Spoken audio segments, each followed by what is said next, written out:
as a Muslim, growing up as a Muslim boy, back in the day, how was it like accepting Jesus? Yeah. Because a lot of people tell some of us who were born in Christian homes that for a lot of us, we probably just inherited the beliefs and the values. You know, your father was a Christian, your mother was a Yeah. Christian, and so you, from the early age, you start going to Sunday school, and you just boom, you're Mm, a Christian. And sometimes we don't appreciate the very depth mm. of what this faith really is. But for you, who didn't have that opportunity to have been born into a Christian home, or started going to Sunday school at an early age, what was it like receiving the gospel? That's a very interesting question. Growing up, I was born a Muslim, and my parents were Muslims, Mm. and so we would go to the mosques, and they would take me to the mosques, and we would pray the normal prayers, the Friday prayers, and the 5 times prayers, and everything. I would read the Quran and all that. And so something happened in my family that made my mom become a Christian. And so she lost 3 kids straight up, like Wow. back to back. Yeah. And she cried and cried, and there was no help. And she was scared that she might lose the one she was carrying at that time. So, and there was a church behind my house. And then, so the church would pray every Wednesday. And they prayed so loud that we in the other side of the building could hear them.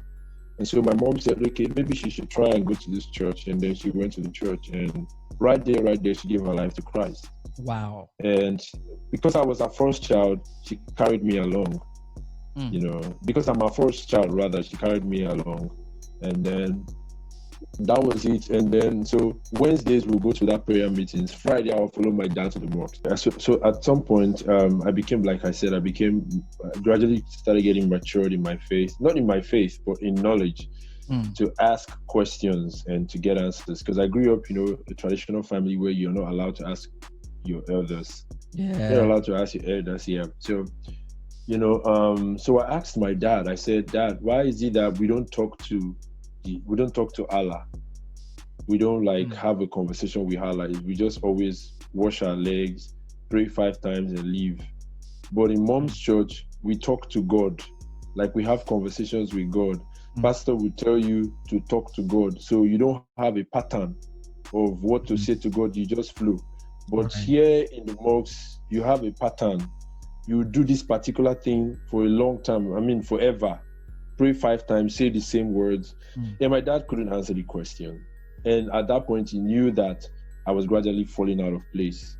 So he now started taming me not to go to mosques. He became angry, not to go to The church. He church. became angry with my mom and all of that. And my mom started praying. My mom, because our marriage was also threatened. So Mm. she started praying, and I was praying. And because since being the first child, my father would want me to follow him.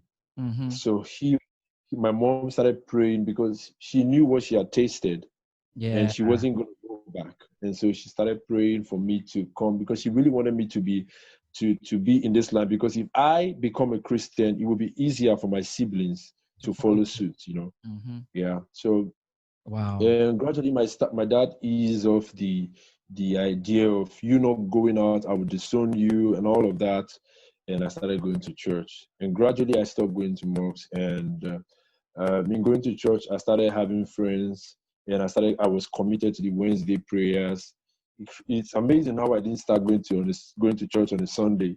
Mm. So I got committed to the Wednesday prayers. We met people who were prayer warriors, and I would pray. But I was praying, and then gradually I started yearning for something different, because people would speak in tongues, and I would just be looking at them. And Mm. that was where in school, I there was a revival crusade that they had outside of the campus, and I What was school was there. that? And Kogi State University, Okay. Okay.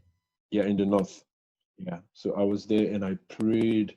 I was just asking God for one thing. I want to be like every other person here. Mm. I want to experience you. I want to speak in these tongues. Wow. And nobody touched me. Nobody lay hands on me. I just felt something entered my body. And I started blasting in tongues. I was speaking in tongues. We were there for 9 hours. Wow. The prayer people were there for 9 hours. So I was there. I was speaking in tongues. I was crying. I couldn't control my lips. I went back to the hostel to sleep. My body was shaking, and I was speaking in tongues again. I said, God, I was like, am I going crazy? Because everybody got tired of me. Everybody literally got tired of me. And I said, am I going crazy? I couldn't stop, and it started affecting everything I did on campus. It started affecting everything, from the way I spoke, to the way I reached out to people, to the way I addressed issues. Everything just changed. I used to be a popular, crazy guy, but everything became, and then I joined the fellowship. And gradually, as I joined the fellowship, I now saw that it was normal for Christians to pray in tongues. It wasn't something that you wait to receive. It's something that you have and you are exercising.